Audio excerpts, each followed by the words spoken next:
In the center of Berlin, children play innocently over what was once Adolf Hitler's death tomb. It was here, in his bunker, on the 30th of April 1945, that Hitler prepared himself for suicide. Outside, in a devastating final assault on the heart of the Third Reich, the Russian army closed in on the Führer. I stood next to the machinery room when I heard a shot.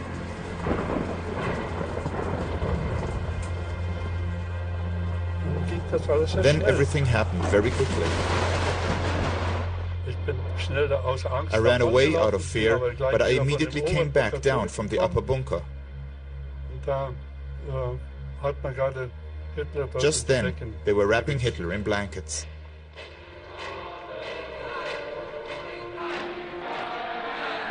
Hitler's death brought to an end his dream of a 1,000-year Reich. It lasted only 12 years, but changed the world. The Führer was defeated by the Allies, including a man once his partner, then his nemesis, a man who shared many of the same characteristics, Joseph Stalin. Stalin was to continue his rule for 8 more years until March the 5th, 1953, when he died of a brain hemorrhage. Different endings to lives that were remarkably similar. Deprived childhoods, violent fathers, adoring mothers, problems with women, and paranoia. They were both mass murderers. Hitler was responsible for millions of deaths in the Holocaust, 6 million Jews, and hundreds of thousands of gypsies and homosexuals. Hitler was very compulsive, phobic, and paranoid, both in considering himself to be the object of persecution and attempts to kill him, and in the positive sense of believing that he had a sacred mission to save Germany and save the world. Stalin murdered more than 20 million of his own people, political opponents and innocent victims whom he considered a threat. In an ordinary context, I think he would be judged mentally ill. I think he would be judged paranoid, although I don't think he suffered from a full-blown paranoid schizophrenia. How do you measure and explain such monstrous evil? One approach is a controversial new field of research, psychohistory. I used all fields of social science that I could pull something from. Psychoanalysis, behaviorism, experimental psychology in general, social psychology, anthropology, sociology. Hitler is often described as an enigma, and he is an enigma in many ways. There's a school of thought that argues Hitler was so evil we can never really understand him. But that's not the psychohistorian's point of view. We think that by the use of scientific psychology, we can plumb the depths and grasp his deeper meanings, his significance. By examining their lives, as far back as childhood, startling similarities become clear. Born in the Georgian village of Gori on December the 21st, 1879, Stalin was christened Joseph Jugashvili. 3 siblings had died before his birth. His deeply religious mother nicknamed him Sozo and promised to dedicate his life to God. Joseph's father was an abusive alcoholic who savagely beat his son, one time so severely that the boy had blood in his urine. His father was a drunken shoemaker who beat his mother, and Stalin got beaten up as a little child by trying to defend his mother. This had a lasting impression on him. Ever since childhood, he felt unworthy. As a result of these early childhood experiences, he had a low self-esteem, what's typically called inferiority complex. Joseph's physical characteristics didn't help. He never grew taller than 5 feet 4 inches, and his face was scarred from smallpox. His body was slightly deformed, the left arm shorter than the right and rigid from a childhood accident. Hitler was also unhappy with his looks. A colleague noted his low, retreating forehead, ugly nose, broad cheekbones, small eyes. Hitler didn't like his plump nose, which he considered Jewish. Both Hitler and Stalin suffered from inferiority complexes. Even as a boy, Joseph was quick to lose his temper and harbored grudges. Joseph's mother, Yekaterina, sent him to the church choir, hoping he might become a priest. In 1894, at the age of 15, Joseph entered the theological seminary in Tbilisi, embarking on a life of rigid routine. Joseph's intelligence, prodigious memory, and talent for details impressed his teachers, but they also witnessed a stubborn, violent side to his nature.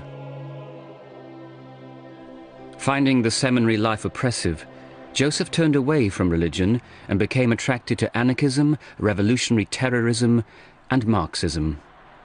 After 5 years in the seminary, he was expelled for his revolutionary activities. He might be described as a warfare personality. His whole life consisted in struggle against those whom he put down in his mind as enemies. He had what we might call an enemy complex.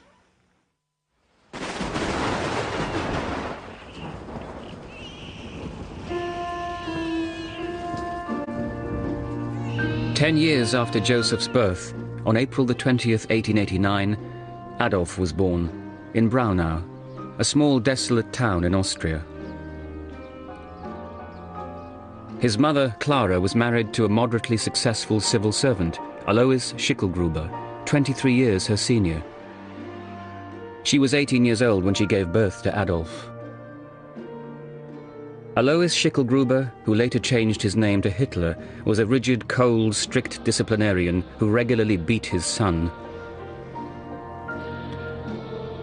When he was 10, Hitler decided to run away from home to escape the violence. His father caught him and gave him such a beating that he was in a coma for days, his life hanging by a thread. And that kind of experience instills the belief that one is evil, terribly evil. And later on, he used the German phrase, lebensunwürdige Leben, meaning living things that are unworthy to live. He classified large segments of the German nation as unworthy to live. And the idea, I believe, came from his own sense of himself.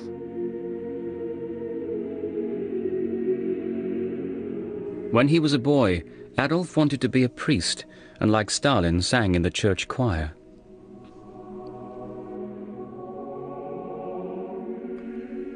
Hitler's father was the illegitimate son of an unmarried 42-year-old peasant woman who had become pregnant while working as a servant for a Jewish family. She never revealed who the father was.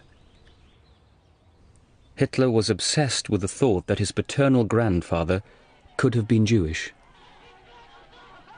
What is important is what Hitler thought, and what he thought is established, that his grandfather was a Jew, so the offspring of a Jewish and Christian mating would always be a Jew. That was the basis for his belief that he was diseased, that nothing could remove this from him because it was in his blood.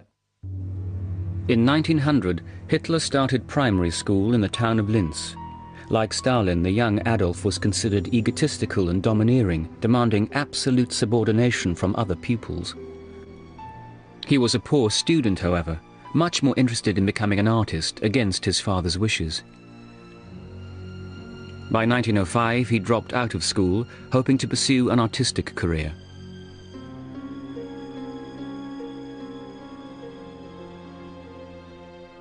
Like Hitler, Joseph also had an artistic side. As a teenager, he'd started writing poetry, at first romantic, then turning increasingly nihilistic and violent. The paranoia and narcissism that first surfaced during Joseph and Adolf's childhoods and teenage years was to become a driving force in both their lives. By 1900, when he was 21, Joseph Djugashvili had already turned from a life of religion to a life of violence.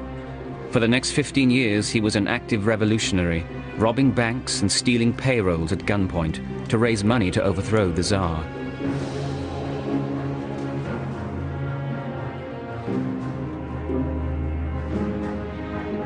In 1910, Joseph chose a new name, Stalin, which in Russian means man of steel.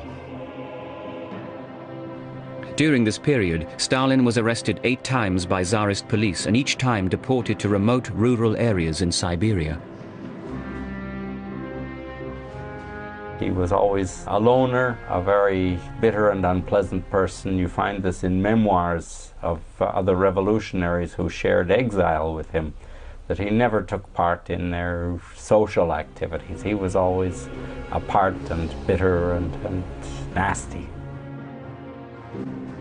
Stalin soon caught Lenin's eye as an effective and ruthless revolutionary.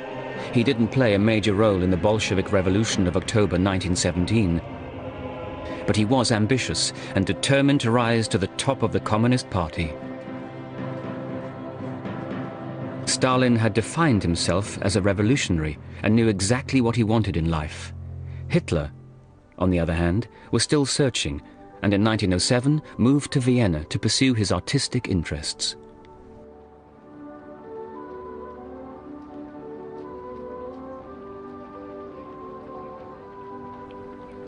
He rented a tiny room here at 29 Stumpergasse. Living on a small inheritance controlled by his mother, he dreamed of entering the Academy of Fine Arts.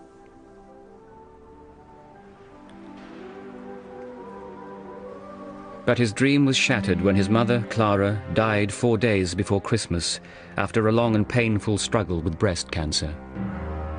Because of the extreme closeness between Hitler and his mother, he became non-functional. He was devastated by her death. To support himself after his mother's death, Adolf sold his paintings on the street. It's interesting that he only painted landscapes, never people.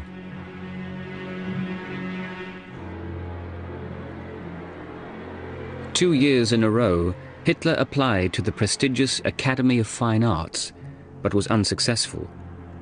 Because he was unable to draw people, the Academy told him he had no aptitude for painting. He believed he'd been rejected because several members of the admissions committee were Jewish. Vienna was his first exposure to Jews from Eastern Europe. Hitler became attracted to the racist rhetoric in anti-Semitic newspapers and pamphlets. It was during this period that he became intrigued by the idea of a pure German master race. After his rejection by the Academy and the death of his mother, Hitler was miserable in Vienna, lonely and poor, lacking direction.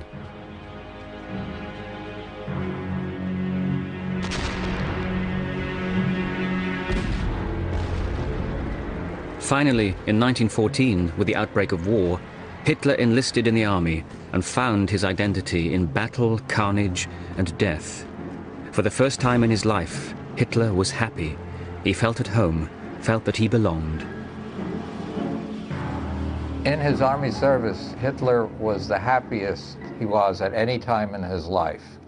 The sanctioned killing that he was entitled to engage in as a soldier gave an outlet for the first time to the murderous rage that had grown in him from treatment by his father. Hitler served as a courier and experienced his first real success in life when he was awarded the Iron Cross, first class, rare for a corporal. Hitler's experience in World War I, the fact that he survived 50 battles in which his own regiment was wiped out over and over, replenished and wiped out again and again, confirmed his belief that he was chosen by destiny for a magnificent role in history. When Germany signed the armistice on November the 11th, 1918, Hitler was enraged. He pledged to avenge those who had betrayed the fatherland, in his view, the communists and the Jews. The pivotal year for Stalin was 1924. Fate intervened and provided an opportunity to seize power. That year, Lenin had suffered a series of strokes. Knowing his death was imminent, Lenin warned the party to beware of Stalin.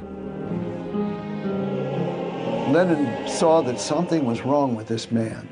He saw that he was a problematic personality and that he was a dangerous person to achieve high office, and especially the very high top office that he, Lenin, had held as the recognized supreme leader of the Bolshevik Party and therefore of the Soviet state.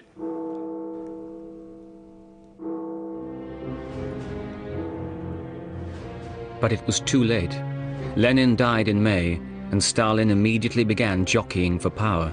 Driven by ambition, he outmaneuvered and intimidated potential rivals, using ruthless agents to do his dirty work. The system of agents around him who were constantly eliminating any potential political opponents was itself paranoid. The core, the center of the paranoia was Stalin himself, but he managed to recruit people who thought like him, people who saw enemies everywhere. Stalin once said, "To choose one's enemy, to prepare every detail of the blow, to slake an implacable vengeance and then go to bed, there is nothing sweeter in the world." The symptoms of paranoia appeared relatively early, not only during his dictatorship, but even before. The famous neurologist Vladimir Bekhterev actually examined Stalin in 1927 and diagnosed him as paranoid. A few hours later, Bekhterev died in mysterious circumstances. I should emphasize that this was not amateur psychohistory. This was a professional diagnosis. Before long, Stalin's paranoia and ruthlessness were to have profound consequences, not only for the peoples of the Soviet Union, but those closest to him too. The same cruelty and sadism that marked Stalin's political life dominated his family life, especially his relations with his second wife, Nadia. His relation to this particular woman was terrible. He abused her, both psychologically and physically. Nadia was much younger, 17 when he was 40. She bore him 2 children, a son, Vasily, and a daughter, Svetlana. Stalin had another son, Yakov, from his first wife, a strong peasant girl from Georgia. She had died of typhoid in 1907. Like his own father, Stalin humiliated and insulted his sons. Vasily became an alcoholic, and Yakov tried to commit suicide. His abuse as a child was transmitted in the form of his abuse to his own children. Nadia was a good mother, both to her own children and to her stepson, Yakov. She was a member of a old Bolshevik family in Leningrad, and for him, he was one of the leaders of the revolution. And she looked up to him and had great belief in him. But Stalin was notoriously cruel to Nadia, insulting her in front of other people. Little by little, she became aware of his personal defects, his defects of character, which were shown in many ways at home. On November the 8th, 1932, Nadia and Stalin had a violent argument at a party in Moscow. He became furious and half-drunk, threw cigarette ends in her face. She got up and left, returning to their Kremlin apartment.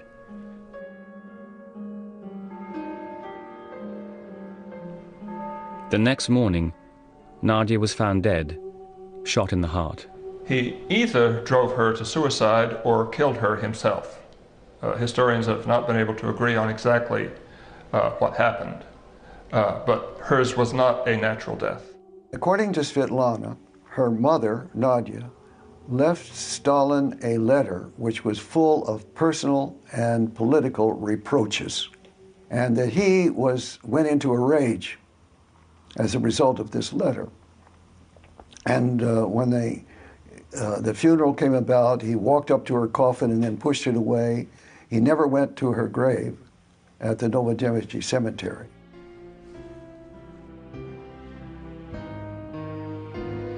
Hitler's relationships with women were similarly troubled. While he both revered and idealized women, he also treated them with contempt. Because of his extreme closeness to his mother, together with his father's extreme brutality, he grew up with what is typical in the circumstances, an obsession with women and sex, together with extreme inhibition.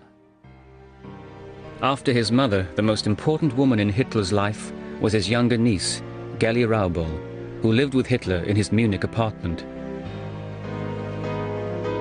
He worshipped her and was extremely jealous of her relations with other men. In general, Hitler treated Gerli as he treated most people he knew, in an overbearing, controlling, authoritarian way. Gerli, however, was a very spirited person who regularly stood up to him. He was never able to exert the degree of control over her that he wished to. While Gerli was living with Hitler in Munich, she continued a relationship with a man in Vienna and became pregnant by him. What made matters worse in Hitler's eyes was that the man was Jewish.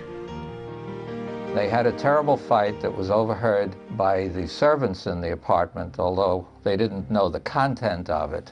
And Hitler drove off to fulfill a speaking engagement out of town.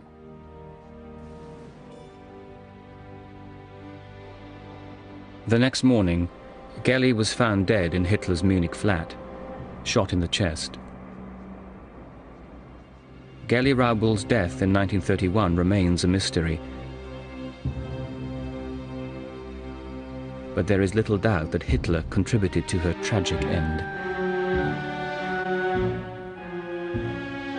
Meanwhile, Hitler had been seeing another woman, Eva Braun.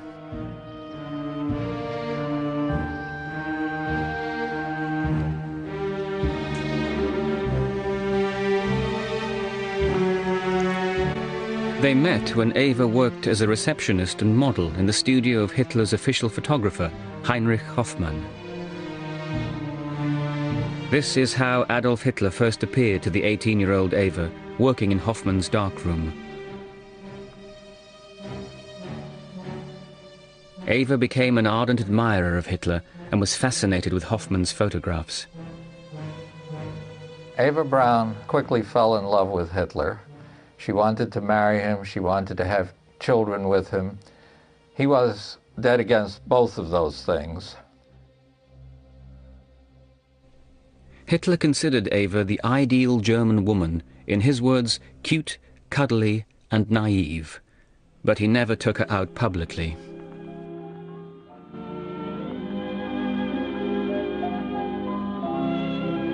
Lonely and neglected, Eva confided in her diary. The weather is so wonderful, and I, the mistress of the greatest man in Germany and in the world, am sitting here and gazing at the sun through a window. How can he have so little understanding as to let me remain here, bowing to strangers? I've just sent him the crucial letter. Question: will he attach any importance to it? We'll see. If I don't get an answer before this evening, I'll take 25 pills and gently fall asleep into another world. He has so often told me he's madly in love with me, but what does that mean when I haven't had a good word from him in 3 months?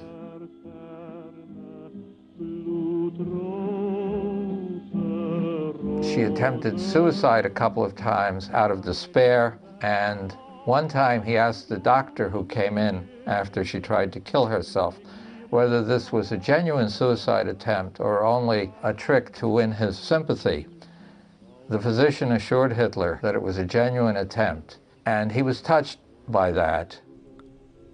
Hitler kept his distance from Eva and never displayed any public affection toward her, or any woman for that matter. He had said over and over again, "I am married to Germany." Hitler thought of the German people as children who had to be controlled by a strict father, their Führer. He believed that it was his destiny to fulfill that role, but first... On January the 30th, 1933, Hitler became Chancellor of Germany. His brutal dictatorship was to reflect his personal narcissism and paranoia. He set about creating a police state and used his dreaded secret police, the Gestapo, to enforce it. To strengthen his grip on the Nazi Party, Hitler eliminated his political rivals and so-called enemies of the state. Whoever knew how to read, and whoever had read Mein Kampf, should have known where it would lead. National Socialism excluded those who thought differently, locked them up, exploited them, and even murdered them in masses, simply because they did not want to succumb to the system.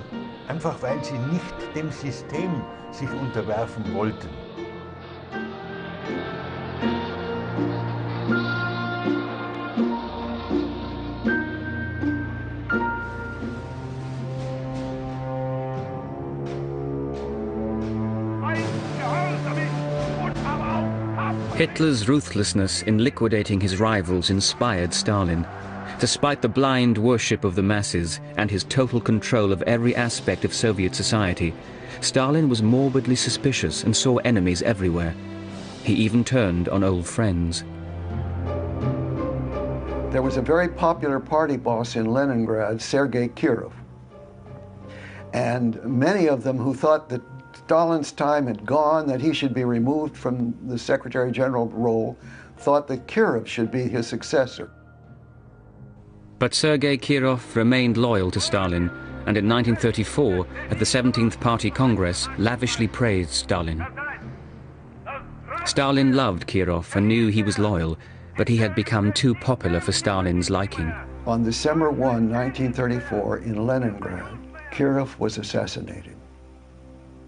And from all that we know now, it seems beyond serious doubt that Stalin was responsible for this crime. And the murder of Kirov was ascribed to Stalin's enemies in the party and to all of those in the factions who had opposed him and who might be suspected of opposing him. So that this murder of Kirov was the beginning of the Great Terror. Stalin attended Kirov's funeral and feigned grief at his coffin, a master of duplicity. Kirov was the first one who was killed, and then it went into the general purges. Then anybody immediately, anyone who had had any contacts with the opposition, these were rounded up within days and were in jail, and some of them were shot immediately, and the purges just rolled on from there, to the point where they were shooting 1,500 to 2,000 people in Moscow alone in one day in the summer of 1937. It has been estimated that during these and later purges, Stalin liquidated 20 million Soviet citizens as enemies of the people.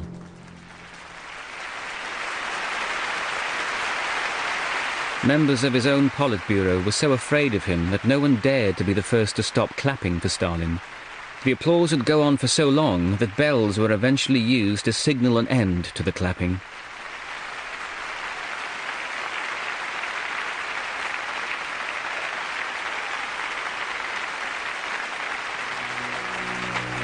Stalin eliminated enemies, or imagined enemies, both literally and figuratively. Take, for example, Trotsky. There is the famous photograph of Lenin giving a speech, Trotsky standing over on the other side of the platform. Later on, Trotsky disappears.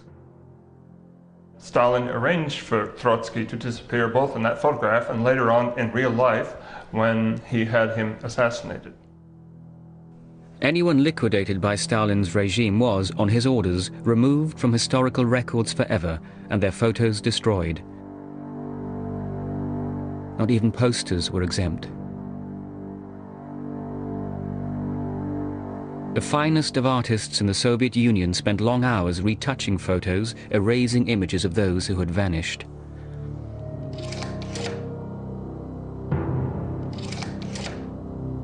The photographs and the retouching of the photographs just demonstrate a sort of like a second death. For 30 years, photo historian David King has assembled one of the world's largest collections of photographs, posters and paintings from the Soviet era and documented Stalin's treachery. What you're really seeing is a second death. The first death at the hands of the secret police, and the second death is a death concerned with elimination from the media. This second death was just as powerful and final as the first, because normally one has remembrance of people who have died, and with this it was the idea was to eliminate that they had ever existed in the first place. And the results of retouching of these faces becomes very, very strange and macabre indeed. Not only were they splashed with India ink, but they were also hacked with razors, scissors. The more aggressive the retouching, I think probably contributed to the fact that you would be considered to be a better Stalinist.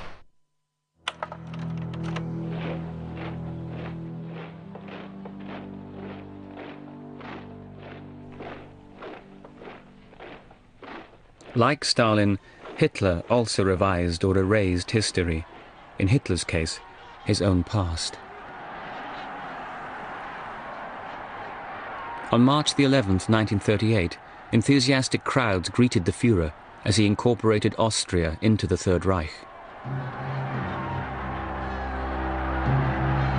But Hitler had another very personal agenda. Once Austria belonged to Hitler, he took steps to eradicate any suspicion of his Jewish past. One thing Hitler, from the very beginning, sought to do was to cover up the evidence of his past. And so, by doing so, he caused a lot of rumors and myths to be projected upon the blank space of the past that he tried to erase. Power gave Hitler the opportunity to eradicate a whole village, the Austrian village of Dollersheim, and with it, a dark secret that haunted him for years. The Dollersheim registry held the birth certificate of his father, who Hitler suspected was the illegitimate son of a Jew.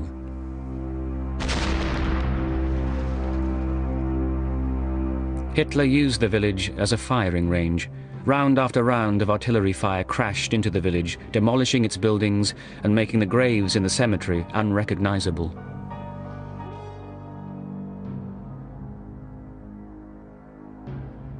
You come upon this sort of ruined church with just some hollow walls standing, and it seemed to me in some way a metaphor for the ruin of the absence, the vacancy of the historical record on Hitler's past.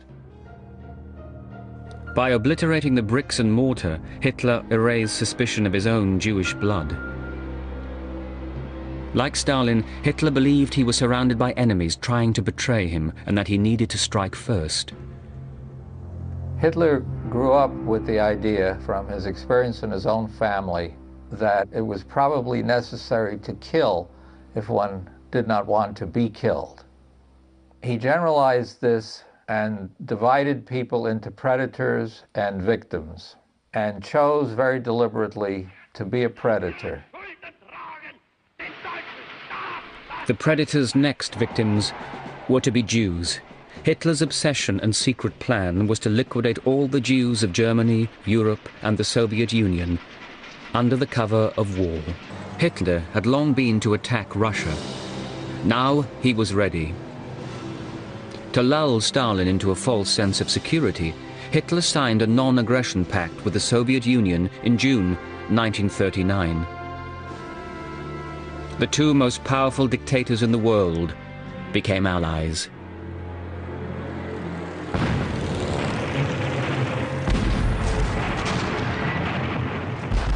On the morning of June the 22nd, 1941, Hitler launched Operation Barbarossa, the invasion of Russia. It was intended to fulfill two of Hitler's goals, the destruction of communism and the annihilation of the Jews. The invasion stunned Stalin, and not surprisingly, he felt personally betrayed. It was a total surprise to Stalin. And he was very disoriented as a result, and for the next several weeks he went into a kind of nervous breakdown, and people had difficulty contacting him, getting him to understand what was happening. And it wasn't for about 3 or 4 weeks that he finally pulled himself together and started acting like the man he was supposed to be. For the paper today, all are eager to read the speech of Stalin. Stalin calls upon the Soviet people to grapple in deadly conflict with its most vicious, most treacherous enemy.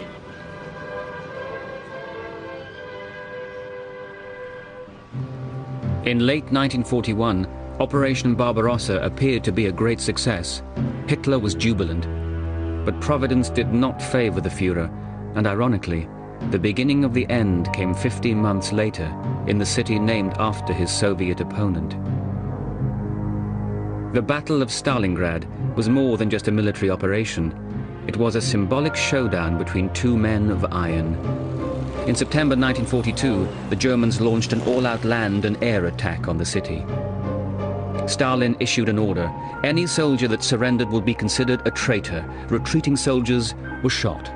If they were commanding officers, the family members should be subject to repression. As it turned out,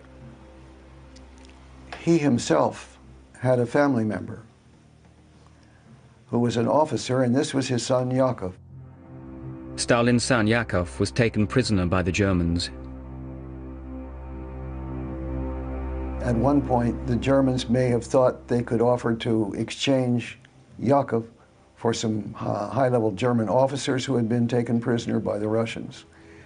And some kind of a offer was made, to which Stalin is believed to have said, "I have no son named Yakov." The Russians held on and launched a massive counterattack of 1 million men encircling the German Sixth Army. After its defeat at Stalingrad in 1943, the German army never recovered on the Eastern Front. But even though Hitler was losing the war, he was still determined to exterminate the Jews. When things were hanging precariously in the balance on the Eastern Front, Hitler, given the choice between allocating troops and trains to reinforce the German armies fighting off the assault of Stalin's Red Army and allocating those troops and trains to carrying Jews to the death camps, Hitler withdrew troops and trains from the Eastern Front in order to more swiftly and efficiently carry out the murder of the Jews.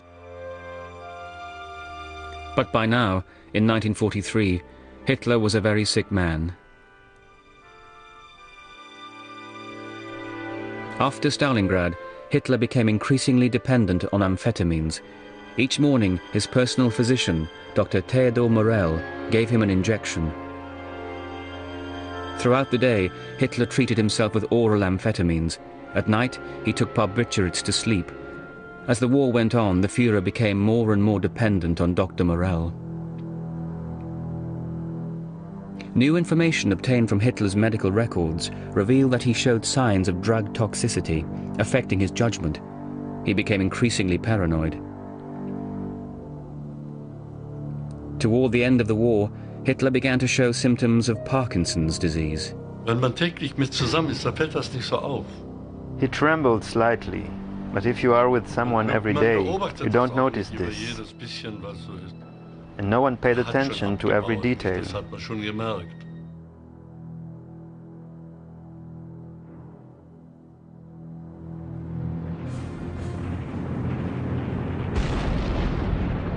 As the Red Army overwhelmed Berlin, Hitler was hiding deep inside the Führer bunker beneath the Chancellery. When Russian soldiers entered the bunker, they found several Nazi corpses. In the courtyard were the charred bodies of Eva Braun and Hitler. Inside, on the Führer's desk, the Russians found a folder with 42 of Hitler's paintings of pastoral Austria and an album of prized snapshots. Inside, a photo Hitler had been carrying with him all his life. His mother, Clara.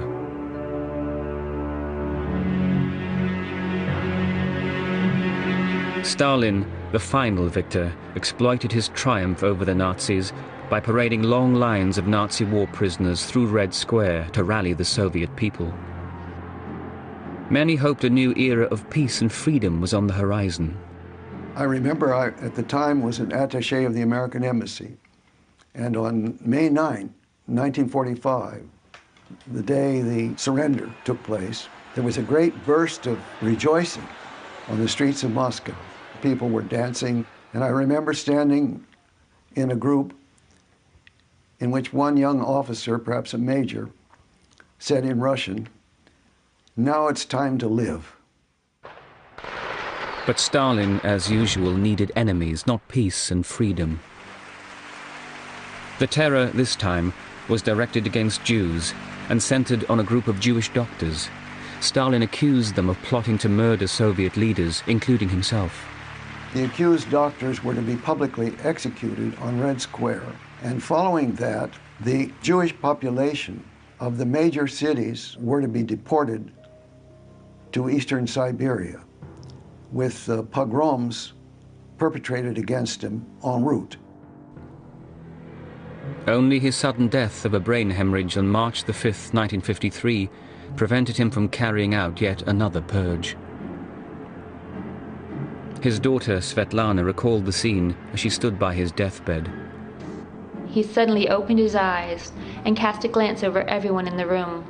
It was a terrible glance. Then something incomprehensible and awesome happened. He suddenly lifted his left hand as though he were pointing to something above and bringing down a curse on all of us. The next moment, after a final effort, the spirit wrenched itself free of the flesh.